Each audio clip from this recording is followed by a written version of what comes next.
فرید الدین گنج شکر کو لے لیں، ان کے بعد مخدوم صابر کلیر سیدی سید علی احمد علاء الدین کلیری کو لے لیں، اور پھر اس کے بعد سلطان المشائخ حضرت سیدی مرشدی سندی سرکار محبوب الہی سیدنا نظام الدین اولیاء کو لے لیں، پھر ادھر خواجہ نصیر الدین چراغ دہلوی، حضرت علاؤالحق پنڈوی، حضرت مخدوم اشرف جہانگیر سمنانی، سرکار بندہ نواز کے سدرات، اس طریقے سے اولیاء کرام صوفیاء کرام کا یہ سلسلۃ الذہب ہے، یہ سونے کی کڑیاں ہیں جو ایک دوسرے سے ملی ہوئی ہے، جس میں ہند و پاک بر صغیر میں غیر منقسم ہندوستان کے اندر مصطفیٰ جان رحمت کے اخلاق کی روشنی سے اہل کفر کے دلوں کو ایمان کے نور سے منور فرمایا، ایمان کی روشنی عطا فرمائی۔ ان لوگوں نے حضرت سیدی بندہ نواز سیدی بندہ نواز کے ملفوظات پڑھنے سے پہلے میں یہ چاہوں گا کہ ان صوفیاء کرام نے خاص طور پر توجہ اخلاق کی طرف دی۔ عام طور پر آج مسلمان نماز، داڑھی، ٹوپی، روزہ اس کو بہت زیادہ اہمیت دیتے ہیں اور اخلاق کی طرف یکسر توجہ نہیں ہے۔ حالانکہ نماز، داڑھی، ٹوپی کا میں قطعاً منکر نہیں۔ جو لوگ میری گفتگو جو ٹوٹے پھوٹے جملوں کے حوالے سے سنتے ہیں انہیں پتا ہے کہ میں کس طریقے کی گفتگو کرنے کا عادی ہوں، لیکن آج مسلمان اخلاق کی طرف متوجہ نہیں ہے، یہ عبادات کی طرف متوجہ ہے، معاملات سے بالکل کوسوں دور ہے۔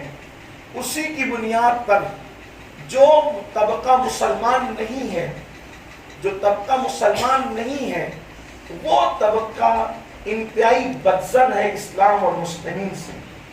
لوگوں کا یہ ذہن بن گیا ہندوستان میں آج کل کہ مسلمان کا مطلب جھگڑالو، مسلمان کا مطلب فسادی، مسلمان کا مطلب فتنہ پرور، اسی لیے دشمنیاں بڑھ رہی ہیں اور لوگ تیل پر جو ہے وہ مزید تیل نمک چھڑک رہے آگ پر، یہ سب چیزیں ہو رہی ہے۔ حالانکہ آپ دیکھیں آج مسلمان ہندوستان کے اندر 30 کروڑ سے بھی زیادہ ہیں۔ ہندوستان میں، ہمارے بھارت میں مسلمان 30 کروڑ سے بھی زیادہ ہیں، لیکن جب یہ صوفیاء کرام ہندوستان آئے تھے اس وقت مسلمان مٹھی بھر تھے یا تھے بھی نہیں، یا کہیں نہیں تھے کہیں پر مٹھی بھر تھے۔ لیکن وہ کون سی چیز تھی جس کی بنیاد پر ان لوگوں نے دل جیتے، لوگوں کے دل جیتے؟ اس لیے کہ آپ کیا سمجھتے ہیں کہ نفرتوں کی گولیاں صرف آج بولی جا رہی ہیں؟ جب لوگ بہت مٹھی بھر تھے یا نہیں بھی تھے تو اس وقت نفرتوں کی گولیاں نہیں بولی جاتی ہوئی، لیکن ہمارے بزرگوں کا طریقہ کیا تھا؟ میں ابھی سرکار بندہ نواز کے سدرازی کے حوالے سے پیش کروں کہ آپ غور فرمائیں، ہندوستان میں بسنے والے غیر مسلموں کو ابے کہنا بھی یہ صوفیہ گوارا نہیں کرتے۔ ابے، آپ غور فرمائیں، جبکہ آج ہم تقریروں میں ابے بولتے ہیں، بچوں کو ابے بولتے ہیں، ٹھیک ہے؟ آئیے میں آپ کو بتاؤں ان کی محبتوں کا اور ان کے اخلاق کا معیار کتنا بلند تھا۔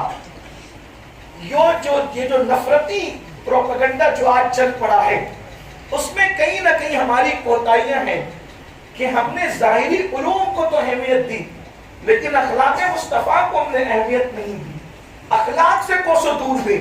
خواجہ نصیر الدین چراغ دہلوی جو سرکار سیدی بندہ نواز کے مرشد پاک ہیں، ان کے پاس ایک مرید آتا ہے اور مرید ہونے کے ایک شخص آتا ہے اور مرید ہوتا ہے، اور مرید ہونے کے بعد کہتا ہے حضور مجھے کوئی وظیفہ عنایت فرمائیں۔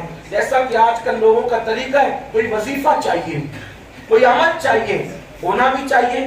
تو سرکار نصیر الدین نصیر ملت و دین سرکار نصیر الدین چراغ دہلوی نے فرمایا، بیٹا نفل روزے تو بوڑھی عورتیں بھی رکھتی ہے، نفل روزے تو بوڑھی عورتیں بھی رکھتی ہے، رات رات بھر نفل نمازیں تو کمزور لوگ بھی پڑھتے ہیں، کثرت تلاوت قرآن تو کمزور لوگ بھی کرتے ہیں۔ اصل جو مردوں کا کام ہے وہ یہ ہے کہ لوگوں کے ساتھ حسن اخلاق سے پیش آیا جائے، سبحان اللہ، سبحان اللہ، اختیار کیا جائے۔ وہ گیا اور اس کے بعد چند دنوں کے بعد پھر واپس آیا اور کہا حضور مجھے کوئی آپ وظیفہ عنایت فرمائے. تو فرمایا جو پہلی مرتبہ کی نصیحت کو بھول چکا ہو اس کو دوسری مرتبہ کوئی نصیحت کرنا فائدہ نہیں دے سکتا. فرمایا بیٹا تو پہلا سبق ہی بھول چکا ہے, میں تجھے دوسرا سبق کیا دوں. تو صوفیہ کا پہلا درس اخلاق تھا. میں نے ابھی عرض کیا کہ سرکار بندہ نواز گیسو دراز رحمت اللہ تعالی علیہ کسی کافر کو بھی مشرک کو بھی لفظ ابے کہنا گوارا نہیں فرماتے تھے. آپ کے ملفوظات شریف میں خود ہے, آگے ملفوظات پڑھوں گا. ہم صوفیہ کے ملفوظات کو اس لیے بہت اہمیت دیتے ہیں, اہمیت اس لیے دیتے ہیں کہ بزرگوں نے فرمایا کہ صوفیہ کے ملفوظات اللہ کے لشکروں میں سے ایک لشکر ہے, اور جب کوئی صوفیہ کے اللہ والوں کے ولیوں کے ملفوظات پڑھے جاتے ہیں تو اس کی وجہ سے اللہ لوگوں کے مردہ دلوں کو زندہ فرما دیا جاتا ہے. میں انشاءاللہ اللہ نے توفیق دی تو پڑھوں گا, لیکن آج میں اپنی گفتگو کے آغاز میں کہ انہوں نے اخلاق پہ کتنا زور دیا. غریب نواز نے 90 لاکھ کو ایمان کی دولت عطا, کسی کے منہ پہ تماچا مارے بغیر 90 لاکھ کو ایمان کی دولت عطا کی. محبوب الہی کی خدمات دیکھیں, قطب الدین بختیار کاکی کی خدمات دیکھیں, خود بندہ نواز کی خدمات پر ابھی گفتگو کی جائے گی. حضرت بندہ نواز خود فرماتے ہیں کہ ایک مرتبہ مولانا جلال الدین, مولانا صدر الدین طبیب اور میں اور جناب علاء الدین یہ سب لوگ بیٹھے ہوئے تھے. ایک شخص آیا, ہندوستان کا رہنے والا, مسلمان نہیں تھا, غیر مسلم تھا, اور جب وہ غیر مسلم آیا تو اس کا نام تھا بنو, بنو نام تھا. ایسے میں مولانا صدر الدین نے اس بنو کو کہا ابے بنو, ابے بنو. غور کرنا, جو لوگ آج تصوف کو منہ چڑھاتے ہیں ان علماء زواہر سے کہتا ہوں تم اس کی خاک کا تصور نہیں کر سکتے. تم لوگ تو تعویذ باندھنے پر بھی شرک کا فتویٰ دیتے ہو. تم لوگ تو کسی بزرگ کی مزار کی چادر کو چومنے پر بھی لوگوں کو کافر بنا دیتے ہو. اگر اخلاق مصطفیٰ سیکھنا ہے تو ان صوفیہ کے در پر آ کر کے سیکھو جن لوگوں نے یوں کیا. آج کل تو علماء ظواہر کا حال یہ ہے کہ وہ لوگ چھوٹی چھوٹی چیز پر, فروعی معاملات پر, مختصر سی چیز پر بھی لوگوں کو دائرہ اسلام سے خارج کر دیتے ہیں. ہاں علماء حق اور علماء سو میں فرق یہی ہے, جو لکیر کھینچنے والی, جو حد فاصل ہے, تفریق کرنے والی اہل حق اور اہل باطل میں یہ ہے کہ علماء حق جو ہے لوگوں کو اسلام میں داخل کرتے ہیں اور علماء سو جو ہے وہ لوگوں کو اسلام سے خارج کرتے ہیں. ہمارے بزرگوں نے 90 لاکھ کو اسلام میں داخل کیا, انہوں نے تو پوری امت کو اسلام سکھایا. چادر چومی تو مشرک کہا, تعویذ پہنا تو کافر کہا, کسی کو ندا دی تو مشرک کہا, تو کافر کہا. تو یاد رکھنا انہیں تصور سے چڑ اس لیے ہے کہ صوفیہ نے اسلام کا فائدہ کیا. انہیں تو سون کر بھی نہیں گزرے اخلاق, ان کے دل تو بھیڑیوں کی طرح ہے. اللہ کے رسول علیہ السلام نے فرمایا یہ جو علماء سو ہیں ان کی زبان شہد کی طرح میٹھی ہے لیکن ان کے دل بھیڑیوں کی طرح سخت ہیں. امت کے لیے جن کے دل نرم تھے, جنہیں اولیاء اور صوفیہ کہتے ہیں, یہ وہ اللہ والے ہیں سچے نائبین رسول. یاد رکھنا اگر کوئی درس نظامی کا کورس کر لے ہم اسے پڑھا لکھا تو کہتے ہیں, لیکن اس کو نائب رسول اس وقت تک نہیں کہتے جب تک اس کے اندر صوفیہ کی وہ خوبو نہ پیدا ہو جائے جس کی بنیاد پر ایک انسان نائب رسول کہلانے کا حقدار. لوگوں کو مشرک بنانے اور کافر بنانے والے لوگ بھی کبھی نائب رسول ہو سکتے ہیں. چھوٹی چھوٹی انگوٹھا چومنے پر بھی لوگوں نے مشرک کہا. سوچے تو صحیح معیار کیا ہے. اور وہ ہوا اتنی چلی ہند و پاک میں کہ اب بہت کم لوگ اس ہوا سے محفوظ رہتے ہیں. حالانکہ سرکار مولائے کائنات فرماتے ہیں مجھے 7ویں آسمان سے زمین پہ گرنا کا فعل آسان لگتا ہے لیکن کسی کلمہ پڑھنے والے پر کفر کا فتویٰ دینا مجھے مشکل لگتا ہے. تکفیر کا معاملہ کتنا نازک ہے اور علماء سو نے اس کو کتنا آسان کیا اور ایسی مشین گن چلائی کہ آج پوری امت ٹکڑوں میں تقسیم ہو، فرقوں میں بٹ گئی۔ شاید آج ان کو خود کو احساس ہو رہا ہو، لیکن اتنی دوریاں پیدا کر لی گئی ہے کہ شاید اب اس کو پاٹتے پاٹتے شاید قیامت کا سور اس کی آواز آنے لگتا ہے۔ 1857 کے بعد کسی کے کہنے پر اور کسی کے اشارے پر لڑاؤ اور حکومت کرو کی تحریک کو فروغ دینے پر کفر اور شرک کی مشین گنیں اتنی چلائی گئی کہ عاشقان مصطفیٰ کو صرف یا رسول اللہ کہنے پر بھی مشرک کرا۔ کتنا بڑا لمحہ ہے۔ یہ لمحوں کی وہ غلطیاں تھی جو صدیوں تک کے سزا پاتی رہی۔ میں کوئی تعصب کی بنیاد پہ نہیں کہہ رہا ہوں، اپنے نوجوانوں کو ہوشیار کرنے کے لیے کہہ رہا ہوں۔ سونا جنگل، رات اندھیری، چھائی بدلی کانی ہے، سونے والوں جاگتے رہیو، چوروں کی رکھوالی ہے۔ مولانا جلال الدین علاء الدین صدر الدین طبیب اور ہمارے مرشد سرکار بندہ نواز کے سدراز جلوگر ہیں۔ ایک خیر مسلم آتا ہے اور اس کو مولانا صدر الدین کہتے ہیں، ابے بنو، ابے تصور دیکھیں، اخلاق کا بلند معیار دیکھیں، فوراً ٹوکا جاتا ہے، تم ابے کہہ رہے ہو، بنو کو ابھی ابے کہتے ہو، ابے۔ تو مولانا، اب ظاہر سی بات ہے کسی کو بڑوں کے درمیان اور اہل علم اور اہل تقویٰ کے درمیان ٹوک دیا جائے، پھر وہاں تو کالر کی بات آتی ہے، پھر وہاں تو عزت کی بات آتی ہے۔ بہت کم لوگ ہیں جو حق کی طرف رجوع کرتے ہیں، ورنہ پھر ٹیڑھی ترچھی تعویلیں ہونے لگتی ہے۔ تو جیسے ہی کہا آپ ابے کہتے ہو تو انہوں نے فوراً اس کی تعویل پیش کی، ارے یہ تو کافر ہے نا، کافر کو ابے کہا تو کیا مشکل ہے؟ تو جواب دیا جاتا ہے یہ کافر ہے نا، آپ تو کافر نہیں، کافر تو یہ ہے نا، آپ تو مسلمان ہو، آپ کی زبان میں پر تو پھر بہت اچھے جملے آنے چاہیے۔ آپ غور کیے صوفیہ کا طرز عمل تھا کہ وہ کافروں کو ابے ابے ہی، حالانکہ بچے آج بچوں کا یہ گویا کہ تقیہ کلام بن چکا ہے، لوگوں کا تقیہ کلام بن چکا ہے، لیکن کیا معیار ہے گھر جا کر اس پر سوچنا۔ جنہیں صوفیہ کہتے ہیں ان لوگوں نے کافروں کو ابے بھی نہ کہا۔ جو ابے کہنے سے احتیاط کرتے ہوں گے وہ دھکا دینے سے کتنا احتیاط کرتے ہوں گے، وہ گالی دینے سے کتنا احتیاط کرتے ہوں گے، وہ گھورنے سے کتنا احتیاط کرتے ہوں گے۔ یہی اخلاق مصطفیٰ کی رعنائی کیا تھی کہ ان کو دیکھتے جاتے تھے لوگ کلمہ پڑھ کے مسلمان۔ سلسلے چشتیہ کے بزرگان دین اور بھی پھر دیگر سلاسل کے لوگ بعد میں، لیکن اولین خدمات ہندوستان میں تھے۔ میں قادری مشرب ہونے کے بعد بھی یہ بات ہر جگہ بولتا رہتا ہوں کہ ہندوستان میں جتنا کام سلسلہ چشتیہ کے بزرگوں نے کیا ہے اتنا کام کسی نے نہیں کیا، سب بعد میں آئے۔ اور ہم تو یہ کہتے ہیں کہ ہم پیدا ہی ہوتے تو چشتی ہوتے ہندوستان۔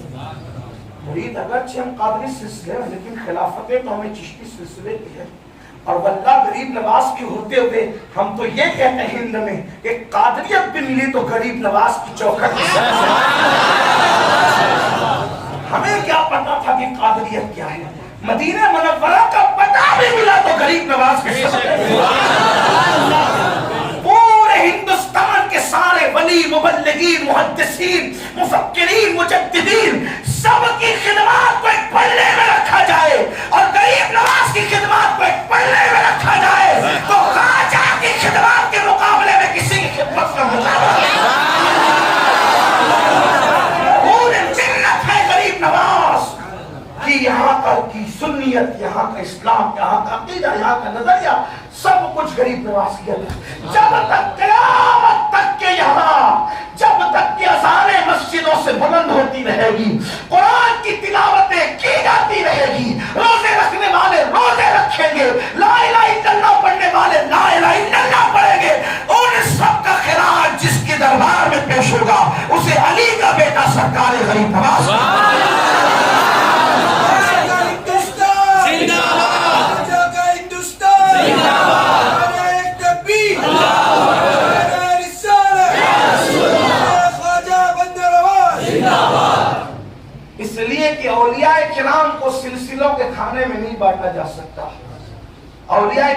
خدمات کو سلسلوں کے کھانے.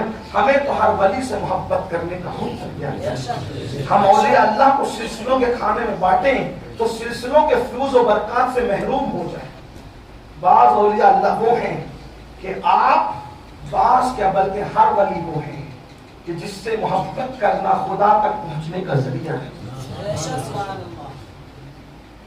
تو سرکار غریب نواز میں ان سے پہلے اسلام آ چکا تھا ہندوستان میں, اس پر میں گفتگو کر چکا ہوں. لیکن آپ نے جو دعوت و تبلیغ کا عملی حکمت والا جو یہاں پر نظام قائم کیا خلافت اور ارادت کے ذریعے سے, اس میں پھر یہ ترتیب ہے. غریب نواز سرکار بختیار کاکی اولین غریب نواز کے بعد ان کے خلفاء جیسے صوفی حمید الدین ناگوری لے لیں, حضرت سیدی سرکار فخر الدین چشتی جو غریب نواز کے شہزادے ان کو لے لیں. اس کے بعد اور بھی غریب نواز کے دوسرے خلفاء, پھر سرکار بختیار کاکی کے بعد ان کے خلفاء حضرت فرید الدین گنج شکر ان کے پیر بھائی, پھر اس کے بعد نیچے سرکار فرید الدین گنج شکر کے خلفاء اور مریدین جیسے سرکار مختوم علاء الدین علی احمد صابر کلیر لے لیں, محبوب الہی. آپ غور کریں, ہم لوگ عام طور پر اس زمین کو اپنے لیے چنتے ہیں جس زمین میں ہمارے معتقد زیادہ ہیں. لیکن یہ چشتی بزرگوں کا طریقہ یہ تھا, جہاں مشرکین کے بڑے بڑے مراکز تھے یہ وہاں جا کر کے بیٹھتے. کلیر شریف ایک چھوٹی سی بستی ہے, وہاں جا کے بیٹھنے کی وجہ کیا تھی؟ لیکن اگر آپ آس پاس کا جائزہ لیں گے تو پتہ چلے گا کہ مشرکین کے مراکز تھے, سرکار فرید الدین میں وہاں بٹھایا اور پھر جو فائدہ ہوا وہ آپ کی نگاہوں کے سامنے آپ دیکھ سکتے ہیں. اسی طرح محبوب الہی کو دلی میں بٹھایا. دلی راجدھانی تھی نا, اس وقت بھی تھی, اب بھی ہے. اور پھر سرکار محبوب الہی نے جو کام کیا, محبوب الہی تو پھر محبوب الہی, محبوب الہی نے اتنی محنت کی کہ بادشاہ کے سپاہی جو ہے وہ چاشت کی نمازوں کے پابند ہو گئے تھے اور ایام 20 کے روزہ رکھنے کے عادی ہو گئے. سبحان اللہ. اور پھر بعد میں جب اب باری آتی ہے حضرت سرکار نصیر الدین چراغ دہلوی کے بعد سرکار بندہ نواز کی. اب سرکار بندہ نواز یہ سدراز نمبر ایک تو یہ حسینی سادات میں نسب کے حسینی سید ہے, اور حسینی سیدوں میں بھی یہ زیدی سید ہے. حالانکہ سید تو سبھی سید ہے, جو سید نسب عند اللہ اور سید تو سید, لیکن چونکہ زیدی سادات میں کچھ بات کی الگ رکھی گئی. زیدی سادات, یہ زیدی سادات کون ہوتے ہیں؟ یہ زیدی سادات ہوتے ہیں جو حضرت سیدنا زید ابن علی, یعنی ابن علی سے مراد یوں نسب, زید ابن علی ابن حسین ابن علی, یہ نسب ہے. یہ زید بن علی مطلب امام زین العابدین کے بیٹے زید, ان کو زید شہید بھی کہتے ہیں, زید مظلوم بھی کہتے ہیں. بڑی کربلا کے بعد اگر سب سے زیادہ دردناک شہادت کسی کی ہوئی ہے میدان کربلا کے بعد تو امام زید شہید کی. اصل یہ تھی, یہ جو سلسلہ نسب آپ کا جو ملتا ہے زیدی تھے یہ, جیسے یہ خود بھی زیدی ہے بندہ نواز, پھر اسی طرح ہمارے مہررہ کے سرکار سادات کرام وہ بھی زیدی ہیں. ہندوستان میں کئی زیدی خاندان ہیں سادات کے. تو یہ جو حضرت زید شہید تھے ان میں کچھ الگ ہی ولولہ اللہ نے عطا کیا تھا. جب امام زین العابدین رضی اللہ تبارک و تعالی عنہ کی گود پہ انہوں نے آنکھ کھولی تو انہوں نے امام زین العابدین کو روتے ہوئے ہی پایا, آنسو بہاتے ہوئے ہی پایا. تو انہوں نے اپنے بھائی حضرت امام باقر سے کہا, بڑے بھائی سے, کہ بھیا آپ, میں جب دیکھتا ہوں بابا روتے ہی رہتے ہیں. میں نے بابا کی آنکھوں میں کبھی ایسا نہیں دیکھا کہ تبسم ہو آنکھوں میں, ہونٹوں پر تبسم, جب دیکھو بابا روتے ہیں, جب دیکھو روتے ہیں. تو امام باقر نے کہا کہ میرے بھائی, تیرے بابا نے جو غم اٹھائے ہیں, اپنی آنکھوں سے جو خاندان کو کٹتے دیکھا ہے, اگر وہ کوئی اور بھی دیکھ لیتا تو روتا. تو جب یہ داستان سنی کربلا کی تو خاندان کے سارے سادات نے طے کر لیا تھا اب ہم نے صرف صبر کرنا ہے اور گوشے گمنامی میں زندگی گزارنا ہے اور معاملہ اللہ کو سونپنا ہے. لیکن امام زید کے اندر جو ولولہ تھا وہ ولولہ آج تک زیدیوں میں پایا جاتا ہے. امام زید نے فرمایا مگر میں اپنے دادا حسین کا بدلہ لے کر کے رہوں گا اور میں جو ہے ان کے خلاف کھڑا ہوں گا. اللہ اکبر. اور ان کو دھول چٹاؤں گا. امام باقر نے فرمایا میرے بھائی اگر تو علی کی اولاد کہہ کر جائے گا تو تجھ پر ظلم بہت ہوگا. سید کہلا کر کے تجھے میدان میں نہیں جانا. تو اپنے آپ پہ پردہ ڈال اور اپنی دوسری پہچان سے جا. اب یہ ہو تو نہیں سکتا تھا کہ سید اپنے آپ کو کسی اور کی اولاد بتائے، اس لیے کہ کوئی بھی اپنا نسب بدلے شفاعت رسول سے محروم ہو، نہ فرائض قبول ہو، نہ نفلیں قبول ہو، نہ نمازیں قبول ہو، نہ دعائیں قبول ہو. تو اب طریقہ کیا ہو سکتا تھا؟ نسب تو بدل سکتے نہیں تھے، لیکن بہرحال ایک طریقہ یہ تھا کہ چلے اپنے آپ کو تاجر ظاہر کریں. بھئی تاجر تو کوئی بھی برادری کا ہو سکتا ہے، تاجر تو کسی بھی نسب کا ہو سکتا ہے. تو امام زید نے اپنا تعارف تاجر کی حیثیت سے کروایا کہ ہم تاجر ہیں. اور بحیثیت تاجر جب آپ نکلے تو صحیح تاجر بن کر بدلہ لینا تھا. ایک مسجد میں دوران اسی مہم کے درمیان، انہی حالات کے درمیان آپ مسجد میں گئے، جمعہ کی اذان ہو چکی تھی. وقت کا تاجدار بادشاہ مصلی پر جا رہا تھا نماز پڑھانے کے لیے. سوچا تاجر کہلا رہا ہوں، پردے ڈال لیے ہیں، چلو نماز پڑھنے. لیکن خون علی نے ایک باطل پرست کے پیچھے نماز پڑھنے نہیں دیا. یہی کہنا چاہتا ہوں کہ زیدی خون کی بات ہی الگ ہے، سب قابل تعظیم ہے، قابل احترام ہے. لیکن علی مرتضیٰ کا وہ بیٹا، وہ پوتا، اللہ اکبر، زید بن علی ابن حسین ابن علی، حضرت زید نے اپنے آپ پہ بہت کنٹرول کیا. لیکن کچھ لوگ ایسے ہوتے ہیں قدرتی طور پر اللہ ان کو وہ قوت دیتا ہے کہ وہ کتنا بھی ضبط کرنا چاہے لیکن ضبط کر نہیں سکتے، کیونکہ کچھ خصوصیات ہوتی ہے، کچھ عنایات ہوتی ہے. سوچا چلو پڑھ لے، سمجھوتا کر لے، کھڑے ہو جائے، لیکن نہیں ہو سکا. بالآخر بازو پکڑا. وہ جو مصلی پر بادشاہ کھڑا ہونے جا رہا تھا، بازو پکڑا اور بازو پکڑ کر کے کھینچا، پیچھے کھڑے کیا، خود آگے گئے اور جمعہ کی 2 رکعت پڑھائی. بادشاہ نے نماز کے روپ میں پڑھ تو لی، لیکن پھر نماز کے بعد ہنگامہ ہوا. ماننے والوں نے فوراً بھیڑ کی ہنگامی حالات کے اندر جب وہ نکال دیا اور کہا جلدی جاؤ ورنہ جان سے ہاتھ دھو بیٹھو گے. اس کے بعد جو ہے شور مچا، کون تھا. تو ماننے والوں نے پردہ ڈالنے کے لیے کہا کوئی تاجر مسافر تھا جس نے ایسا کیا، اچھا نہیں کیا. لوگ کہتے رہے تاکہ دھول پڑ جائے. بادشاہ نے منبر پہ بیٹھ کے کہا اللہ کی عزت کی قسم، کسی تاجر میں اتنی جرأت نہیں ہو سکتی کہ وہ بادشاہ کا بازو پکڑ کے پیچھے سے ہٹائے. یہ ہو نہ ہو علی کے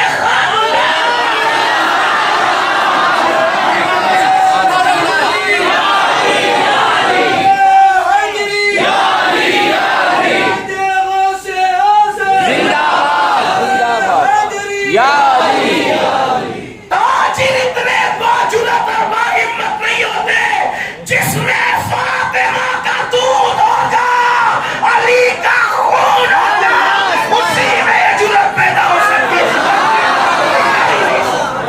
اور جب تحقیق کی گئی تو پتہ چلا کہ بادشاہ صحیح ہے. یعنی دشمن کو بھی اعتراف تھا کہ خون علی اور شیر فاطمہ میں طاقت اور غیرت. زید بن علی کی اولاد ہے حضرت بندہ نواز کے ساتھ. اسلام میں نسب پہ فخر کرنا جائز نہیں، لیکن نسب ایسی چیز بھی نہیں کہ اس کو ردی کی ٹوکری میں ڈال دے. فخر کرنا جائز نہیں، لیکن نسب کی اپنی تاثیر ہے، خاندان کی اپنی تاثیر ہے، اور خاندان بہرحال خاندان. اسی لیے حضور علیہ السلام نے فرمایا الائمۃ من القریش، کہ جو بھی مسلمانوں کا امیر اور امام ہوگا وہ قریش سے ہوگا. قریش سے مراد وہ قریش نہیں جو بکریاں اور بھیڑیں اور وہ جو جانور ذبح کرتے، وہ نہیں. قریش بڑی قاف سے قریش، الائمۃ من القریش، قبیلہ بنو قریش جو رسول اللہ کا قبیلہ تھا. اس سے ہوگا. اسی لیے آپ دیکھیں جب امیر بنایا گیا تو انصار کہتے تھے ہم میں سے ہوگا. فاروق اعظم نے کہا تم نے حدیث نہیں سنی الائمۃ من القریش کہ امیر المومنین قریش سے ہوگا. صدیق اکبر قریشی تھے, بعد میں فاروق اعظم بھی قریشی, بعد میں عثمان غنی بھی قریشی, بعد میں علی کے مرتضیٰ بھی قریشی. تو یہ خاندان پر فخر نہیں کیا جا سکتا, لیکن خاندان اور نسب جب ندی کی ٹوکری میں ڈالنے والا بھی نہیں ہوتا, اس کا اثر ہوتا ہے, اس کی تاثیر ہوتی, وقت ہوتا تو اس کرتا میں اپنی گفتگو لے چلتا ہوں. تو بندہ نواز اسی خاندان والا تبار سے تعلق رکھتے تھے اور امام زید سے آپ کا رشتہ ہوتے ہوئے رسول اللہ تک پہنچتا ہے. بندہ نواز سلسلہ چشتیہ کے ان بزرگوں میں ہے کہ بندہ نواز سے پہلے, حضرت بندہ نواز سے پہلے جتنے بھی چشتی بزرگ ہوئے ہیں ان کی اپنی جو تحریری خدمات ہے وہ تقریباً 99% ملفوظات کی حیثیت سے. انہوں نے ملفوظات پر, اپنے مشائخ کی ملفوظات پر توجہ دی. باضابطہ کوئی ان کی اپنی تصنیف نہیں ملتی کسی کی جلدی سے, لیکن سلسلہ چشت اہل بہشت میں بندہ نواز اس ہستی کا نام ہے جو پہلی مرتبہ اولین مصنفین میں سے ہے, یعنی جن کی باضابطہ تصنیف ہے. جیسے قرآن کی تفسیر, بلکہ اگر آپ بنظر عمیق دیکھیں, گہرائی کے ساتھ دیکھیں, تو ہندوستان کی سرزمین پر تفسیر کے لیے پہلا بندہ جس نے قلم اٹھایا ہے وہ سرکار بندہ نواز کے سدراز, یعنی کہ یہ تجدیدی کارنامے والی شخصیت ہے بندہ نواز کے سدراز. خدا جانے کیوں آپ کی خدمات پر جو ہے وہ اب تک کے ایسے لوگوں نے بے اعتنائی کیوں برتی.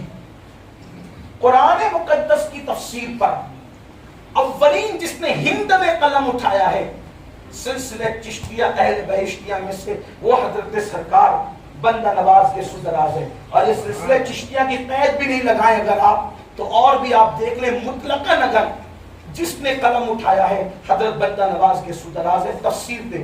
اس کے بعد قلم اٹھانے والی شخصیت تفسیر قرآن پر حضرت سید مخدوم اشرف جہانگیر سمنانی کی شخصیت. سبحان اللہ. اس کے بعد قلم اٹھانے والی شخصیت حضرت سیدی مخدوم ماہمی رحمت اللہ علیہ کی ذات ہے. یعنی آپ دیکھیں کہ آغاز جس نے کیا, آغاز کرنے والی ہستیوں میں یہ تجدیدی کارنامے والی شخصیت ہے بندہ نواز. ہم صوفیوں کو کیا سمجھتے ہیں کہ یہ پھٹے پرانے کپڑے والے, پیون لباس والے اور معاذ اللہ یہ صرف روزے نماز والے لوگ ہیں, ان کا علم اس سے کیا تعلق. یاد رکھنا صوفی کبھی جاہل نہیں ہوتا اور جاہل بندہ کبھی صوفی بن نہیں سکتا, یہ بات اچھی طرح یاد رکھنا. حضرت بندہ نواز کے سدراز مفسر قرآن, اگر ہندوستان کے اولیاء میں سب سے پہلے کسی کو مفسر قرآن آپ کہہ سکتے ہیں تو سرکار بندہ نواز کی ذات ہے. پھر اس کے بعد آپ دیکھ لیں اللہ اکبر, سب سے پہلے کثیر التصانیف شخصیت, یعنی جس نے سب سے زیادہ کثرت سے کتابیں لکھی ہیں. اگر سب سے پہلے ہندوستان میں کوئی بندہ ہے تو اس کا نام ہے بندہ نواز کے سدراز رضی اللہ. بعض لوگ تو درجنوں کہہ کے رک جاتے ہیں اور بعض لوگ تو سینکڑوں کی تعداد میں بات کرتے ہیں, اور سینکڑوں میں بھی وہ نہیں کہ چند صفحات پر مشتمل ہو, بلکہ بعض تو سینکڑوں صفحات پر ہے. جیسے آپ نے جو ہے خود قرآن کی تفسیر سینکڑوں صفحات میں لکھی, اسی طرح رسالہ کشیریہ کی جو ہے شرح آپ نے کی. جو رسالہ کشیریہ امام ابو القاسم القشیری کا جو رسالہ کشیریہ ہے, یہ رسالہ کشیریہ تصوف کی اولین کتب کے اندر ہے. اور رسالہ کشیریہ کی شان یہ ہے کہ رسول اللہ کی بارگاہ میں مقبول ہے. صوفیہ کہا کرتے تھے کہ رسالہ کشیریہ جس گھر میں ہوگا اس گھر میں نہ چوری ہوگی نہ آگ لگے گی, اتنا مقبول یہ رسالہ ہے. رسالہ کشیریہ, اس کی شرح لکھنے کا شرف اگر کسی کو حاصل ہے ہند میں پہلی مرتبہ تو حضرت سرکار بندہ نواز کے سدراز. اسی طرح اردو زبان کو گویا کہ جس نے دودھ پلایا ہے, اردو زبان کو جس نے دودھ پلایا وہ بندہ نواز کے سدراز. سبحان اللہ. یعنی کہ آپ اندازہ کریں کہ یہ ہستی کیسی ہے. ایک طرف تصانیف دیکھیں, دوسری طرف دعوت و تبلیغ کا، اور چونکہ اللہ تعالیٰ نے عمر بھی دراز کی، وہ گیسو دراز بھی تھے اور عمر دراز بھی تھے، بہت موقع دیا اللہ تبارک و تعالیٰ نے آپ کو خدمت کا، آپ نے خدمت انجام دی، تو آپ کے، اور پھر ایک اہم اور بات، ایک خاص بات عرض کروں، آج کل کچھ لوگ جیسے نہیں فتین قسم کے صحابہ اور اہل بیت کو لڑا کر پیش کرتے ہیں نا، کہ ایسی بات کرتے ہیں کہ اندازہ لوگوں کو ہوتا ہے کہ یہ لڑتے ہی تھے صحابہ اور اہل بیت، حالانکہ یہ جھوٹ ہے، جھوٹوں پہ اللہ کی لعنت ہے۔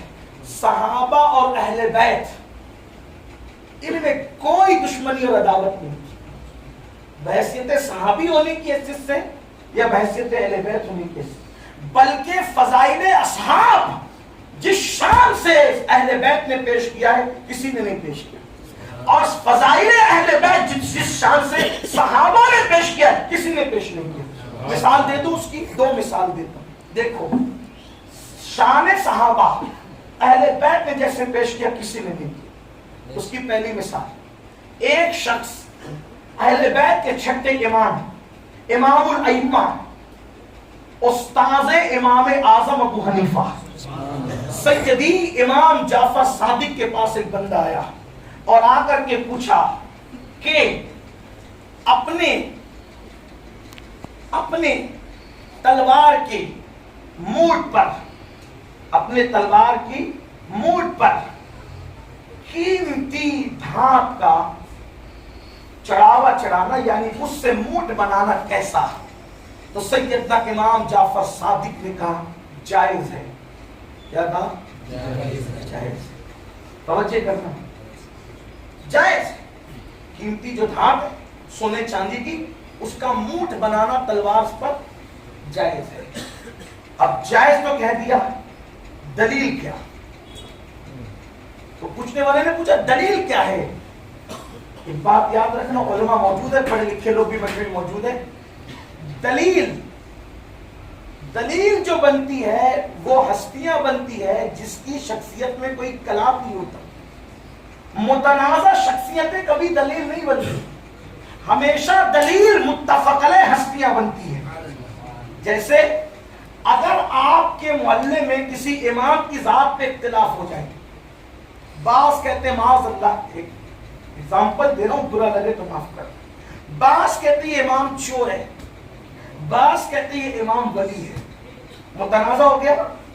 اب اگر کوئی مسئلے میں جھگڑا ہو جائے، اختلاف ہو جائے، تو کوئی کہے کہ بھائی نہیں یہ مسئلہ ایسا نہیں ایسا ہے، کس نے کہا؟ وہ انہوں نے کہا، جس کے بارے میں تنازع آپ کے ہو، چھوڑ یار اس کو، اس کی کیا بات، یہی ہوگا۔ اگرچہ ایک طبقہ اس کو ولی کہتا ہے لیکن ایک طبقہ اس کو چور بھی کہہ رہا ہے، تو بتاؤ اس کی بات مانی جائے گی؟ وہ دلیل بنے گا؟ نہیں۔ دلیل کون بنتا ہے؟ متفق علیہ ہستیاں، جس پر تمام ہوگلی کے لوگ آنکھ بند کر کے کہیں اس کے اندر کوئی خامی نہیں ہے، گویا کہ دامن نچوڑ دیں تو فرشتے وضو کریں، کہنے والے اس طریقے کی بات کرتے ہیں۔ ایسی ہستیاں جس کے تقوی، طہارت، پرہیزگاری کی قسم یاد کی جا سکتی ہے، اس نے اچھا انہوں نے کہا، پھر کوئی بات نہیں، یہی ہوتا ہے۔ تو دلیل کون سی ہستیاں بنتی ہے؟ جو متفق علیہ ہوتی ہے، جس پر اتفاق ہوتا ہے، جو متنازع نہیں ہوتی۔ امام جعفر صادق سے پوچھنے والے نے پوچھا تلوار پر قیمتی دھات کا موٹ لگانا کیسا؟ جعفر صادق کہتے ہیں جائز ہے۔ لوگوں نے پوچھا دلیل کیا ہے؟ تو کہا صدیق اکبر کی تلوار پر قیمتی دھات کی موٹ لگی ہوئی تھی۔ اللہ اکبر، یعنی اہل بیت ابو بکر صدیق کو صرف صحابی نہیں مانتے بلکہ اپنے لیے دلیل اور حجت،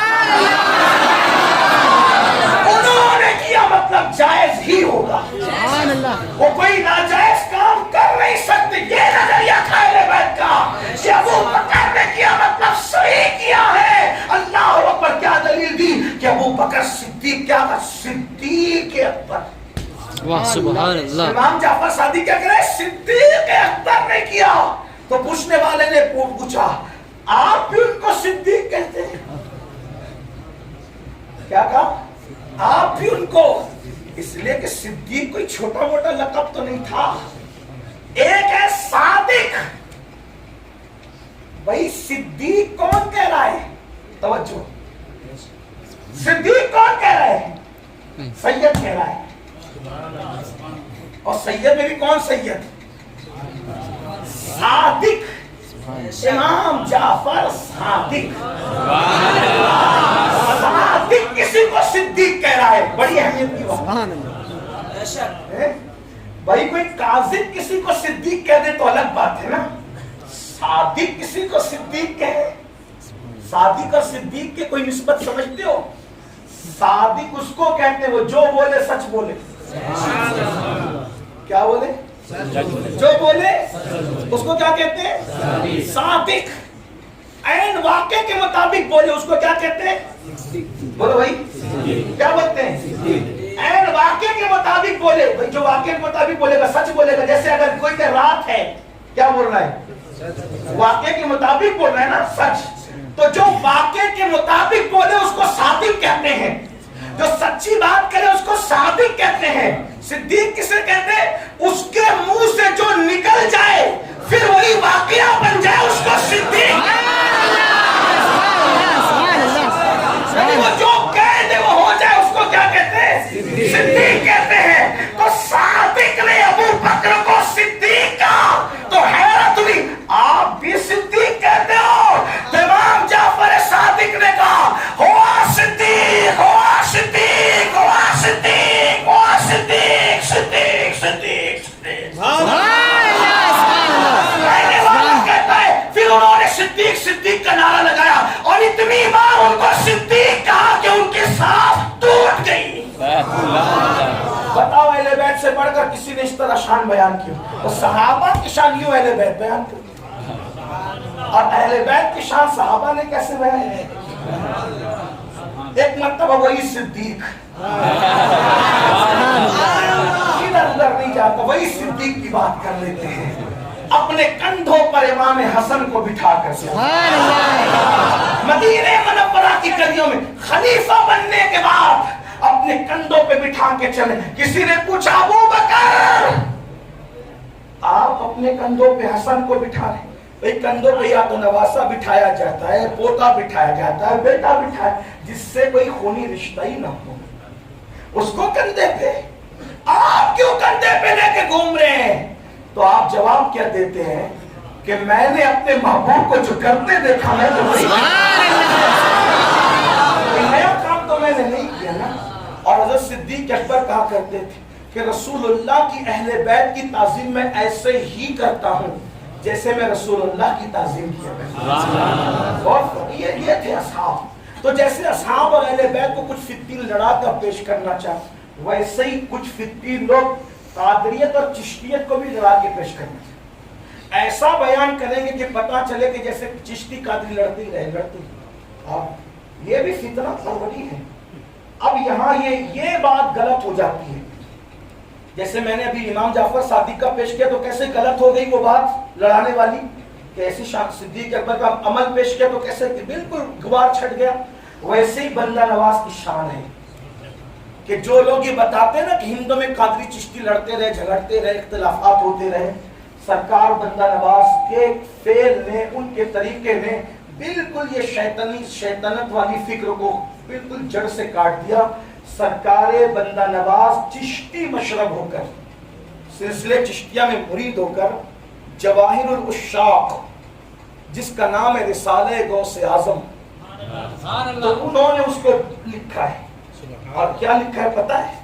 سرکار بندہ نواز نے وہ الہامات جو ڈائریکٹ اللہ نے غوث پاک کے دل پہ فرمایا اس کو جمع کیا. وہ پڑھنے سے تعلق رکھتا ہے. اور بندہ نواز نے جملہ جو کہا وہ کتنا خوبصورت. بندہ نواز نے کہا کہ شیخ عبد القادر جیلانی وہ ہیں, جب اللہ ان کے دل پہ الہام کرتا ہے تو عبد القادر کہہ کے نہیں کرتا بلکہ یا غوث کہہ کر کے کرتا. اس سے پتا چلتا ہے کہ غوثیت محض سے ان کی عقیدت نہیں, اور غوث پاک سے تو کوئی چشتی نقشبندی سہروردی والا میٹر ہی نہیں ہے. اس لیے کہ ولایت جس کو بھی ملتی ہے ان کے مقدس ہاتھ. تو یہ تو بعد میں لوگوں نے کس سے گڑھ دیے الگ الگ باتیں، ورنہ سرکار بندہ نواز ہوں، محبوب الہی ہوں، سرکار غریب نواز خود بھی غوث پاک سے سب کی محبت ہے، لیکن غریب نواز تو کہتے ہیں یا غوث معظم نور خدا، سبحان اللہ. منقبت لکھی غوث پاک کی، اور کیا کہہ کے لکھا؟ یا غوث کہہ کے، یا غوث معظم نور خدا، مختار نبی مختار خدا، سلطان دو عالم قطب اولا خیرات جلالت ارب و سما. سرکار صابر پاک نے بھی منقبت لکھی، سرکار بختیار کاکی نے بھی منقبت لکھی، سرکار بہائے ملت والدین خواجہ بہاؤالدین نقشبند نے بھی ان کی منقبت لکھی. کس نے نہیں لکھی ان کی منقبت؟ تو یہ جو نوجوانوں کے اندر یہ باتیں عام ہوتی ہیں نا کہ چشتی قادری لڑتے، آج آپ اپنے پہ ان کو قیاس مت کرو، وہ بہت بے نفس لوگ تھے، بڑے مقدس، وہ لوگ اولیاء اللہ کو بزرگوں کو سلسلوں کے خانے میں نہیں بانٹ، بلکہ محبوب الہی جہاں چشتی ہے خود قادری بھی، انہیں سرکار غوث پاک کے شہزادے سے خلافت ہے. سرکار محبوب الہی کو ان کی زندگی اٹھا کے پڑھے، جب وہ حج کو جا رہے تھے تو باضابطہ طور پہ غوث پاک کے اشارے سے ان کو سلسلے قادریہ کی خلافت عطا کی. پھر سرکار صابر کلیت کو دیکھیں، بیٹے غوث پاک کے ہیں اور خلافت سلسلے چشتیہ، ان کا سلسلہ نسب یہ سید علی احمد، ان کے والد کا نام عبد الرحیم عبد السلام، ان کے والد کا نام عبد الوہاب جیلانی، ان کے والد کا نام شیخ عبد القادر جیلانی. سبحان اللہ. قریب ہے. سرکار صابر پاک کا کبھی وقت ہوگا تو اس پہ گفتگو کی، لیکن تو سرکار بندہ نواز وہ ہستی، مفسر، مصنف، اور ہندوستان کے اندر پھر سلسلہ چشتیہ کا وہ عظیم بزرگ جس نے اسلام کی بڑی خدمت کی، بلکہ پورے دکن میں جس کی خدمات کا سلسلہ پھیلا ہوا ہے. اور پھر کن ملفوظات سے، اب آئیے تھوڑا سا ان کے ملفوظات کی طرف پڑھتے ہیں. ان کے پورے ملفوظات کا جو مرکزی نقطہ ہے، سینٹر پوائنٹ ہے، وہ وہی ہے کہ دن کو مخلوق کی خدمت کرو اور رات کو خالق کی عبادت. ایک طرف خالق سے یہ رابطہ ہو، دوسری طرف مخلوق کی خدمت. آئیے اس کے چند گوشے، اس کے نمونے آپ کی خدمت میں پیش. ان لوگوں نے خلق خدا کی خدمت، مخلوق کی عیب پوشی، اس کو کتنا ہائی لائٹ کیا اور کیسا درس دیا.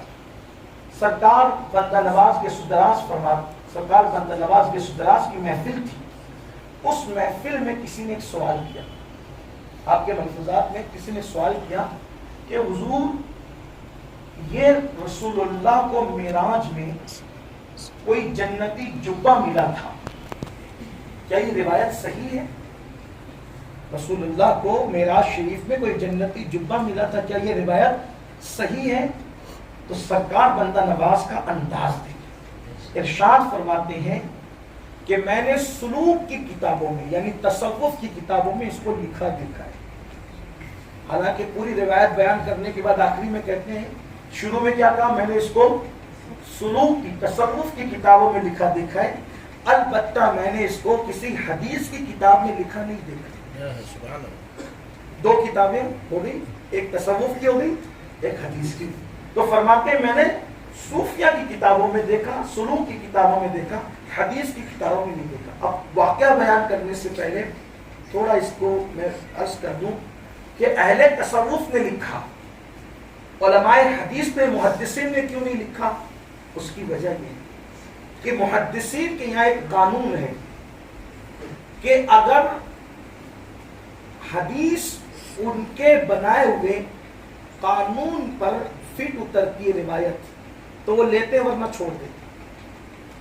ان کی ایک دستور ہے، ایک قانون ہے، ایک فن ہے، اس سے حدیث لینا، فن اسماء الرجال ان کا ایک فن ہے، اس سے لیں گے، اس سے نہیں لیں گے. وہ لوگ تو حدیث اس سے بھی نہیں لیتے جو رستہ چلتے چلتے کیلا کھا لیا کبھی اور پتا چل گیا کہ رستہ چلتے چلتے کیلا کھایا تھا، اس سے بھی وہ حدیث نہیں لیتے. اگر کسی نے خالی مٹھی یوں کر کے کہا آ آ آ آ کسی بکری کو، کسی جانور کو، تو پھر مٹھی کھولی تو کچھ نہیں تھا، کہا یار یہ تو جانور کے ساتھ جھوٹ بولتا ہے، اس سے کیا حدیث ہے؟ ایک اپنا معیار ہے. اور میں ان کو سلام کرتا ہوں کہ میاں کو سلام کرتا ہوں. اسی احتیاط نے امت کا اعتماد حدیث کی کتابوں پر زندہ رکھا ہے. بڑا معیار ہے, اچھی بات ہے. لیکن صوفیہ کے یہاں کیا ہے کہ بعض ایسی روایات اور حدیثیں ہیں جو آپ کو صرف صوفیہ کے یہاں ملتی ہے, محدثین کے یہاں نہیں ملتی. صوفیہ کے یہاں ملتی ہے مگر محدثین کے یہاں. وجہ کیا ہے؟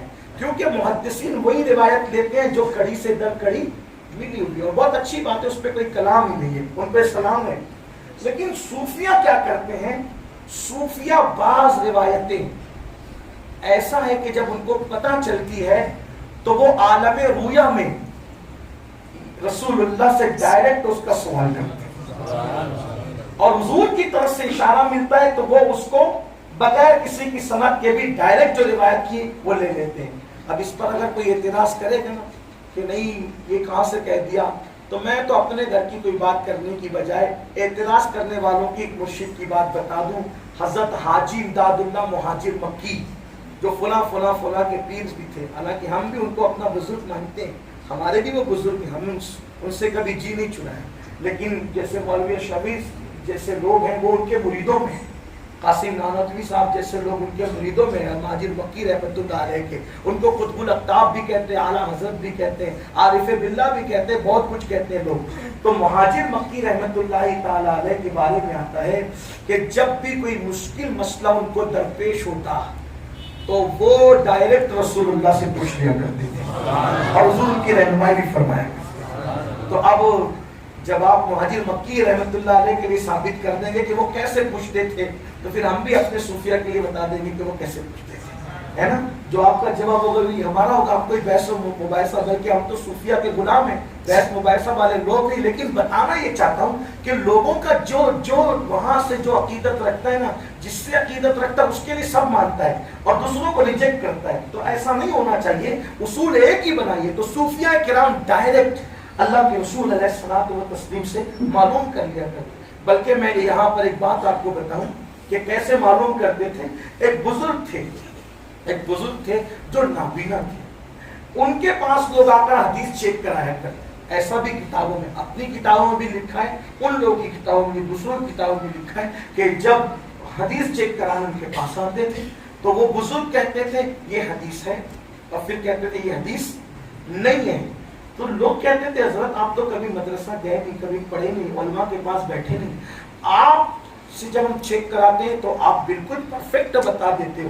کبھی کبھی آپ کا امتحان بھی ہوتا ہے, لوگ زبردستی اپنی بات پیش کر کے پوچھتے یہ حدیث ہے کیا, آپ کہتے ہو نہیں ہے, اور حضور کی حدیث پیش کرتے تو آپ بالکل کہہ دیتے ہو. تو آپ بتاتے کہاں سے ہو؟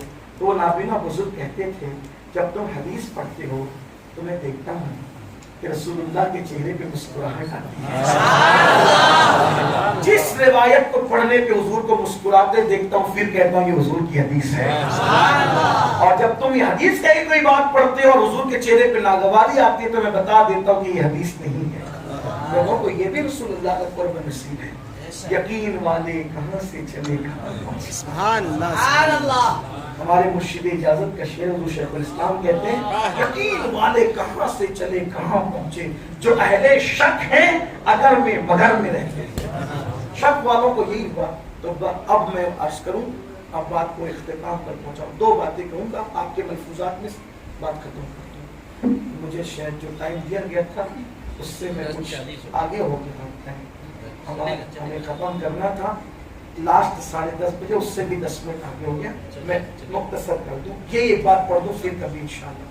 تو سرکار بندہ نواز کے سدراج سے پوچھا کہ رسول اللہ کو جنت کا جبہ معراج میں ملا, اس کا جو بھی روایت ہے, فرمایا حدیث کی کتابوں میں نہیں پڑھا, البتہ صوفیہ کی, تصوف کی, سلوک کی کتابوں میں پڑھا.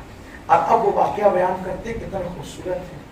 فرماتے سرکار بندہ نواز کہ اللہ کے رسول علیہ السلام جب معراج کی شب جنت میں پہنچے تو جنت میں اللہ کے رسول علیہ السلام و تسلیم جب پہنچے جنت کی سیر کے لیے, تو حضور علیہ السلام نے خوبصورت قبہ دیکھا, ایک محل دیکھا قبہ, اس پہ تالا لگا ہوا تھا. تو سرکار نے فرمایا جبریل اتنا خوبصورت قبہ ہے, اس میں ہے کیا چیز ہے, اس کو کھولو. جنت میں ایک محل تھا، قبہ تھا اور بہت خوبصورت تھا، اس کی طرف دل کھینچتا تھا، تو کہا کہ اس میں ہے کہ اس کو کھولو. تو جبریل امین نے اللہ سے عرض کی مولا محبوب چاہتے ہیں کہ اسے کھولو. وہ کھول دو. تو ان کے لیے کیا ہے، جب خود کو بے حجاب میں نہیں رکھا ان کے لیے تو یہ قبے نے کب حجاب میں رکھا؟ ظاہر سی بات ہے کسی کے لیے تو بے حجاب ہوئے نہیں نا، اور جب بے حجاب ہوئے تو محبوب کے لیے ہوئے. کوئی دیکھنے والا آئے تو دکھایا بھی جاتا ہے، تو مجھے دیکھ میں تجھے دیکھ دیکھنے کا مزہ ہنس کی رہا. جس کو دیکھا یہ موسیٰ سے پوچھے کوئی، آنکھ والے کی ہمت پہ مناوسی. وہی ہے اول، وہی ہے آخر، وہی ہے ظاہر، وہی ہے باطن، اسی کے جلوے، اسی سے ملنے، اسی سے اس کی طرف کے. اللہ شان تیری تجھی کو زیبا ہے بے نیازی، کہیں تو ہو جوش لن ترانی، کہیں تقاضے مثال. شان ہے جس کو جو چاہیے عطا کر دے. تو جب اپنی ذات دکھا دی تو اب کون سی بات چھپانی ہے؟ وہ فرمایا کھول دو، دکھا دو. تو وہ کھولا تو اس میں ایک صندوق تھا، ایک نورانی صندوق تھا. فرمایا اس کو بھی کھولو. اس صندوق کو کھولا تو کہا اس میں ایک صندوق تھا، اس کو بھی کھولو. اس میں اس کو کھولا تو اس میں بھی ایک صندوق تھا، اس کو بھی کھولو. یعنی 3 صندوق کا ذکر کیا سرکار بندرواز رضی اللہ عنہ. اور اس کے اندر ایک جبہ اور ایک پیرہن رکھا ہوا تھا، جس کو خرقہ بھی ہم کہتے ہیں. جبہ شریف خرقہ رکھا ہوا تھا. یہ جو خرقہ پوشی کی جو رسم ہے صوفیہ کے یہاں، تو وہ یہیں سے روشنی لیتے ہیں. جب اس خرقے کو دیکھا، اس جبے کو دیکھا، تو سرکار علیہ السلام نے فرمایا کہ یہ جبہ میں لے جاؤں گا اپنے ساتھ. آقا اسلام نے فرمایا میں اسے لے جاؤں گا. اللہ کی طرف سے حکم ہوا کہ جبریل انہیں دے دو. جبریل نے عرض کی کہ یا رسول اللہ اتنے انبیاء کرام دنیا میں آئے لیکن کسی کو نہیں دیا گیا، یہ تو رکھا ہی آپ کے لیے تھا. یہ تو رکھا ہی آپ کے لیے تھا. محبوب سب تو آپ سے. یہ فرمایا محبوبہ زمانے سارے تیرے ہیں، عرش والے فرش والے دیوانے سارے تیرے ہیں. آپ کے لیے سب بنایا، جبہ بھی آپ ہی کے لیے. اتنے سب آئے کہ اتنے انبیاء آئے کسی کو نہیں دیا، یہ آپ ہی کے لیے رکھا تھا، آپ ہی لے جائیں اسے. لیکن یہاں ایک بات عرض کروں، اپنے نبی کی شان کیا ہے نا، جنت بنائی ان کے لیے، کائنات بنائی ان کے لیے، آخرت بنائی ان کے لیے، میدان محشر بھی سجے گا انہوں کے لیے. لوگ کہتے ہیں جنتی جنت میں جائیں گے اور حساب ہوں گے اور کتاب ہوں گے. میں کہتا ہوں حدیث پڑھو تو سب کچھ لکھا جا چکا ہے. اس دن کو یہ نیا نہیں لکھا جائے گا، سب تو لکھا جا چکا. قلم خشک ہو چکا، تقدیریں لکھی جا چکی. حدیث پڑھے صحاح میں موجود ہے، صحاح میں موجود ہے. جنتی جنتی لکھ دیے گئے، جہنمی جہنمی لکھ دیے گئے، سعید سعادت میں لکھ دیے گئے، شقی شقاوت والے لکھ، سب تو لکھا جا چکا ہے. محشر کیوں ہوگا؟ جو لکھا گیا ہے اسی کے اظہار کے لیے. اصل میں حقیقت یہ ہے محشر اس لیے ہوگا، فقط اتنا سبب ہے محشر کا کہ ان کی شان محبوبی دکھائی دکھایا جائے گا کہ سب جمع ہو کے دیکھ لو. ارے ہر دور میں الگ الگ لوگ آتے رہے، ایک آیا دوسرا گیا، دوسرا آیا تیسرا گیا، تیسرا آیا. وہی زمانے میں لوگ آتے جاتے گئے نا، لیکن جتنے آئے اور گئے، پہلے آدم پہلے انسان سے لے کر آخری انسان تک سب کو جمع کیا جائے گا، اور جمع کر کے اپنے عرش پر اپنے محبوب کو بٹھا کر کے بتایا جائے گا کہ دیکھو میرے محبوب کی شان کیا. اس دن گستاخی کرنے والے بھی دیکھ لیں گے کہ جسے خدا کے عرش پہ بٹھایا جاتا ہے اس محمد کی شان کا عالم ہے. لیکن مسئلہ سب سے بڑا ہے، گستاخوں کو تو پتہ ہی نہیں کہ کیا شان ہے، لیکن مسلمانوں کو تو پتہ ہے نا کہ اپنے نبی کی شان ہے. تم کیوں ان سے نہیں جڑتے؟ تم کیوں ان کے قریب نہیں آتے؟ تم کیوں ان سے رشتہ نہیں جوڑتے؟ تم کیوں ان سے تعلق استوار نہیں کرتے؟ کیوں دور ہو گئے ہو؟ یہ جو بھونکنے والے بھونک رہے ہیں، اس لیے بھونکتے ہیں کہ انہیں پتہ ہے کہ تم اپنے نبی سے دور ہو چکے ہو. اگر ہم اپنے نبی کے پاس ہوتے، اگر ہم اپنے نبی کے قریب ہوتے تو شاید کسی کی ماں نے دودھ نہیں پلایا، کہ وہ تمہارے نبی کو گالی دیتا. ہم دور ہوئے. آپ کہیں گے ہم کیسے دور ہوئے؟ میں نے کہا اللہ کے گھر میں بیٹھ کر کے ایمان والے دل پہ ہاتھ رکھ کر سوچو ایک دن میں رسول اللہ کو کتنی بار یاد کرتے ہو؟ کتنی بار یاد کرتے ہو؟ داڑھی مڈا کر گٹر میں پھینکتے ہو تب یاد کرتے ہو؟ کانوں میں ایئر فون لگا کے گانے سنتے ہو تب یاد کرتے ہو؟ مسجدوں کی اذان سن کر گھروں میں بیٹھ کر کے فلم اور سیریل دیکھتے ہو تب یاد کرتے ہو؟ مسجدوں کو ویران کرتے ہو تب یاد کرتے ہو؟ شادیوں کے اندر ڈی جے لگاتے ہو تب یاد کرتے ہو؟ اپنی بیٹیوں کو بے پردہ بازاروں میں گھماتے ہو تب یاد کرتے ہو؟ میک اپ کروا کر گھر کی عورتوں کو ولیمے میں لے جاتے ہو تب یاد کرتے ہو؟ کہاں یاد کرتے ہو حضور کو؟ حضور کب یاد آتے ہیں؟ صرف میلاد کے جلوس میں جذباتی نعرے لگا کر اور جلسوں میں غلامی رسول میں موت بھی قبول ہے کی بات کر لینا یہ حضور کو یاد کرنا نہیں ہے. آؤ اے میری قوم کے جوانوں تجدید وفا کرو, رسول اللہ سے عہد وفا کرو. حضور ہم آپ سے دور ہو گئے تھے پھر آپ کے قریب آنا چاہتے. آؤ حضور کے قریب آنا. ہم حضور کو کوئی فائدہ نہیں پہنچا سکتے, ان کا اللہ ان کے لیے کافی. واللہ یعصمک من الناس, ان کا اللہ ان کے لیے کافی حفاظت کے لیے. ہم قریب آئیں گے تو فائدہ اپنا ہوگا, ہماری نسلوں کا فائدہ ہوگا. غلام قریب آئے گا آقا بن جائے گا, ادنا قریب آئے گا آلہ بن جائے گا, غریب قریب آئے گا امیر بن جائے گا, مجرم اور گنہگار قریب آئے گا وقت کا متقی اور پرہیزگار بن جائے گا. آؤ ان کے قریب ہو جاؤ, ان کے قریب ہونا ہی دین ہے, ان سے دور ہو جانا ہی گناہ ہے. میرے امام کہتے انہیں جانا انہیں مانا نہ رکھا غیر سے کام, للہ الحمد میں دنیا سے مسلمان ہے. آؤ اپنے نبی سے قریب, اور قریب ہونے کا ذریعہ یہ کہ کثرت سے درود پڑھو, اچھے شعراء کی لکھی ہوئی نعتوں کو سنو, قرآن کی تلاوت کرو, سیرت نبوی کا مطالعہ کرو, اور دوسروں کو بھی حضور سے قریب کرنے کی کوشش. بہترین احتجاج اور گستاخوں کو جواب یہ ہے کہ خود بھی عاشق رسول بن کے اپنی پوری قوم کو عاشق بناؤ. عشق کا وہ ترانہ گنگناؤ کہ اپنے بیگانے سب عشق کرنے پہ مجبور ہو جائیں. اور واللہ میرا آقا ہے ہی ایسا, میرا محبوب ہے ہی ایسا کہ جو ان کی سیرت پڑھے سنے وہ دل سے شیدا ہو جائے, مجبور ہو جائے. میں تو بات ختم کرنے چلا تھا, لیکن ملفوظ بندہ نواز پڑھنے سے پہلے ایک بات بتاؤں, جو صرف دیکھ لینا ان کو صرف دیکھ وہ بھی عاشق ہو جائے, اور جو سن لے وہ بھی عاشق. بیان کر دوں ضرور کروں گا. ہیں ہی ایسے. میں لوگوں سے کہتا ہوں کوئی تمہارے پاس ہو تو لاؤ, نہ چونکہ میں بیٹھنے میں مجبور ہو جائے تو پھر کہنا. ارے تمہارے پاس کوئی بھی ہوگا, جبریل جیسا تو نہیں ہوگا. سبحان اللہ. وہ جبریل سدرا پہ رہنے والا آخر تلووں پر اپنا سر کیوں رکھتا ہے؟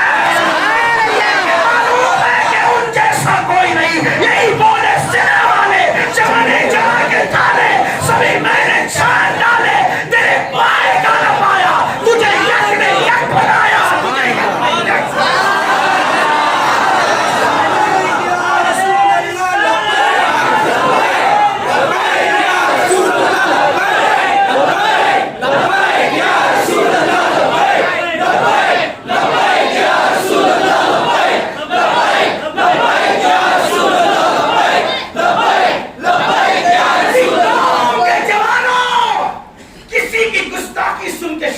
ہونے کی ضرورت نہیں ہے.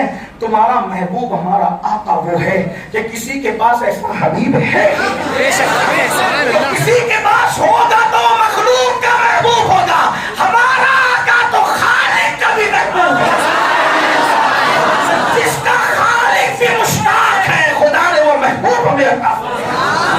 حضرت عیسیٰ علیہ السلام ایک مرتبہ واز کر رہے تھے, ایک بڑھیا کھڑی ہو کر کہہ رہی تو جیسا ہے ویسا کوئی نہیں, اور تیری ماں جیسی ہے ویسی کسی کی ماں.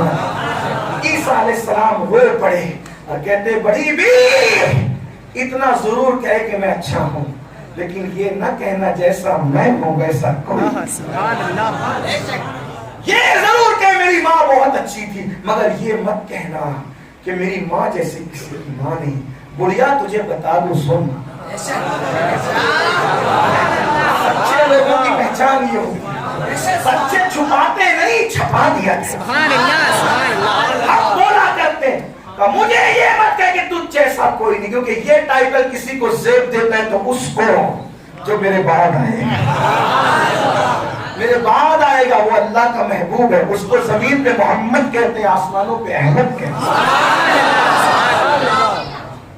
اور وہ اللہ کا حبیب ہے، اور اس کی ماں میری ماں سے بہتر ماں ہونے کے اعتبار، کیونکہ کسی نے عیسیٰ کو جنم دیا، کوئی محبوب خدا کو جنم دیا، اس کی ماں شان والی ہے۔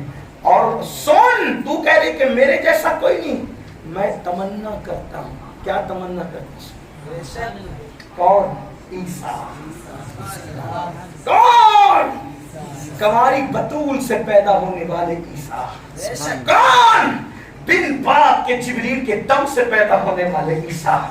کون؟ جسے کلمت اللہ کہا گیا وہ عیسیٰ، جسے روح اللہ کہا گیا وہ عیسیٰ، جو پھونک مار دے تو مٹی کے پرندے اڑنے لگے، جو ہاتھ رکھ دے تو اندھوں کو روشنی مل جائے، جو ہاتھ پھیر دے تو کوڑیوں کو کوڑ دور ہو جائے، وہ سچے عیسیٰ مسیح، کلمت اللہ، روح اللہ، قریب قیامت آسمان سے زمین پہ نزول کرنے والے عیسیٰ۔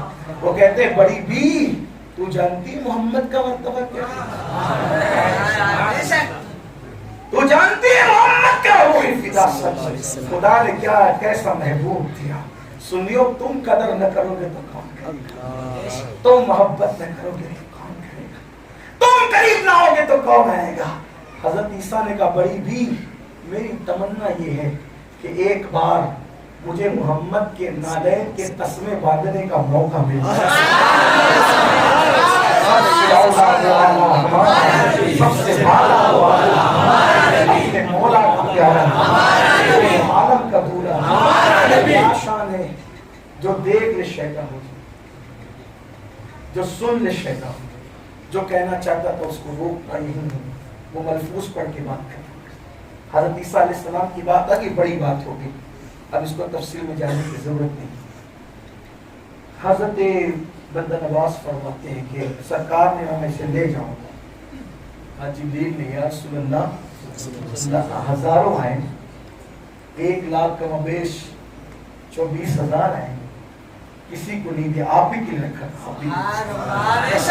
حضور نے لیا، پہن لیا، جنت کا لباس نور کے تن بدن پر آ گیا۔ میرے سرکار کا تن بدن نور ہے، جسم تو جسم ہے، پیرہن نور ہے۔ پہن لیا، اب پہنا تو کوئی ایسا مقام نہیں جہاں امت یاد نہ آئے، پہن کر اللہ سے کہا اللہ یہ صرف میرے لیے ہے کہ کسی کو دے بھی سکتا ہوں، یہ صرف میرے لیے ہے یا کسی کو دے بھی سکتا ہوں؟ فرمایا محبوب جس کو چاہو دے، سبحان اللہ، جس کو، لیکن شرط ایک ہے، آپ اپنے چاروں یاروں سے، آپ اپنے چاروں یاروں سے پوچھنا کہ کون لے گا اس کو، اور جو لے تو اس سے پوچھنا کہ لے کے کرو گے کیا، لے کے کرو گے کیا، جو یہ جواب دے اسی کو دینا، جو ایسا ایسا جواب دے، جواب اللہ نے بتایا، ایسا جواب دے اسی کو، یہ اسی کا حصہ ہے۔ ہاں، اب سرکار بندہ نواز فرمائے، الفاظ میرے مفہوم وہاں سے لے رہا ہوں، لیکن پورا خلاصہ جو ہے وہ بات کہی ہے جو میں بیان کر رہا ہوں، الفاظ ادھر ادھر ہیں، خلاصے کے طور پہ بطور مفہوم بیان کر رہا ہوں۔ یوں بھی جو میں کسی بھی کتاب کی عبارت ہو بہو نہیں پڑھ سکتا، نہ میں بیان یاد کر کے آتا ہوں، نہ میرے پاس اتنا وقت ہے کہ میں بیان یاد کر سکوں، تو میں عام طور پہ خلاصے پیش کرتا ہوں اپنے الفاظ میں۔ اور کتاب اور خطاب میں فرق بھی میں یہی سمجھتا ہوں کہ پڑھنے والا اپنے انداز میں بیان کرے اس کو خطاب کہتے ہیں، اور ہو بہو عبارت پڑھ دی جائے اس کو کتاب کہتے ہیں۔ تو میں کتاب کرنے نہیں آیا، میں خطاب کرنے آیا، اس لیے میں مفہوم ہی پیش کر سکتا ہوں۔ اگر آپ کہیں پڑھ کر کے عبارت ادھر ادھر دیکھیں تو خلاصہ بالکل یہی ہے، میری ذمہ داری ہے، بالکل خلاصہ یہی ہے۔ تو بندہ نواز سرکار فرماتی کہ کہاں کہ چاروں یار اس سے پوچھنا جو اس طرح کی بات ہے جو ہم بتا رہے ہیں اسی کو دینا۔ اس کا مطلب یہ ہے کہ قدرت کی نگاہ میں بھی سارے یاروں میں 4 منتخب تھے، سبحان اللہ سبحان اللہ۔ اسی لیے تو کہا کہ چاروں سے پوچھنا۔ اس کا مطلب یہ کہ 4 یاروں کی شان بڑی نرالی، سبحان اللہ۔ 4 یاروں کی شان بڑی نرالی۔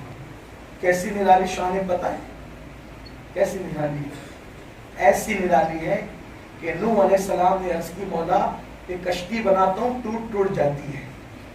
4 یاروں کی شان سن رہے ہیں، کشتی بناتا ہوں ٹوٹ جاتی ہے، تختے گر جاتے ہیں، جب آتا ہوں پھر ٹوٹ جاتی ہے۔ جب اللہ نے فرمایا ایک کام کرو، جب تختے بناؤ لگاؤ نا تو اس پر میرے محبوب کا نام لکھو اور محبوب کے ساتھ اس کے 4 یاروں کا نام لکھو، ابو بکر، عمر، عثمان، علی۔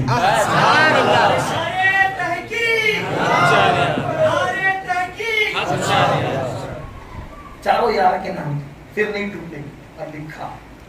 ذمہ داری میری ہے، میں آپ کو بتاؤں۔ آج کی کتاب سے نہیں، صدیوں پرانی کتابوں میں موجود کیا کہ نوح علیہ السلام کی کشتی پر محبوب کے نام کے ساتھ 4 یار۔ ارے کشتی پہ لکھا، آپ کو تعجب ہوتا ہے، قرآن تو کہتا ہے کہ ہم نے توریت میں بھی لکھا اور انجیل میں بھی لکھا۔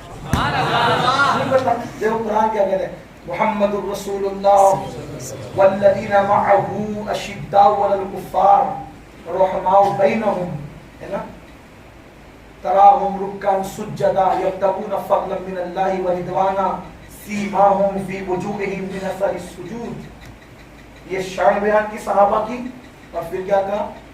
ہم نے ان کا ذکر کہاں کیا؟ فی التوراۃ والانجیل۔ ایک مقام بھی ہے، ایک مقام میں فرمایا، اللہ فرماتا ہے ان اللہ اشترى من المؤمنین انفسهم واموالهم بان لهم الجنہ یقاتلون فی سبیل اللہ فیقتلون ویقتلون وعدا علیہ حقا فی التوراۃ والانجیل والقرآن۔ سبحان اللہ۔ لوگ کشتی پہ لکھا، تو کہاں لکھا ہے؟ ارے قرآن میں کہا کہ توریت میں بھی لکھا، انجیل میں بھی لکھا۔ ایک کشتی تو کشتی ہے نا، لیکن اس سے بڑھ کر تو توریت اور انجیل ہے، اور توریت اور انجیل نہیں بلکہ کا فی القرآن، ان کا ذکر تو ہم نے قرآن میں بھی کیا۔ سبحان اللہ۔ شان والے لوگ، تو فرمایا ان سے پوچھنا 4، اور 4 میں بھی اپنا عقیدہ، یہ اپنا ہی نہیں، یہی عقیدہ امام احمد رضا کا، یہی عقیدہ شاہ عبد العزیز کا، یہی شاہ ولی اللہ کا، یہی شاہ عبد الحق کا، یہی سرکار بندہ نواز کے سدراز کا، یہی محبوب الہی کا، یہی صابر پاک۔ کیا 4 یاروں میں سب سے افضل ترین شخصیت، افضل البشر بعد الانبیاء بالتحقیق سیدنا ابوبکر صدیق، پھر عمر ابن خطاب، پھر عثمان غنی، پھر مولا پیارا۔ جیسے خلافت الگ ترتیب ہے ویسے فضیلت ٹھیک، اس کو یاد، یہ ہمارے بزرگوں کا عقیدہ ہے، بندہ نواز کا عقیدہ بھی یہی ہے۔ میں آپ کو سرکار مخدوم اشرف جہانگیر سمنانی کا عقیدہ یہی بتا، یہ عقائد ہے، کوئی نئی تحقیق کرنے کی ضرورت عقیدے کے معاملے میں نہیں ہے، ہمارے بزرگ سب بتا گئے، کچھ چھوڑا نہیں ہے۔ ابھی جو ہے نا کچھ چوہوں کو ہلدی کا کھڑا ملا ہے تو وہ پنساری کی دکانیں کھول رہے ہیں، ایسا کرو ویسا، کوئی ضرورت، مخدوم صاحب سے بڑھ کر علی پاک سے کوئی محبت کر سکتے، بندہ نواز کے سدراز سے بڑھ کر عقیدہ اہل سنت کا محافظ کون ہو سکتا ہے؟ جب ان لوگوں نے کہا کہ خلافت الگ ترتیب ہے، فضیلت الگ ترتیب ہے، بات ختم ہوگی۔ یہی باتیں لا کر کے امت کو لڑانے کی ضرورت ہے، کسی کو برا لگتا ہے ہزار بار لگے، لیکن عقیدہ جو ہے سو ہے۔ تو سرکار علیہ السلام سے فرمایا 4 سے پوچھنا، جو یہ بات کہ اس کو دینا۔ پھر حضور تشریف لائے، 4 کو جمع کیا، فرمایا یہ جنتی لباس مجھے دیا گیا ہے اور مجھ سے کہا گیا ہے کہ جو جواب اللہ کے حکم کے موافق دے گا اسی کو یہ جبہ ملے گا۔ سرکار نے سب سے پہلے اسی سے پوچھا جو امت میں پھیلا تھا، وہ بکر اگر یہ جبہ میں تم کو دوں گا تم کیا کرو؟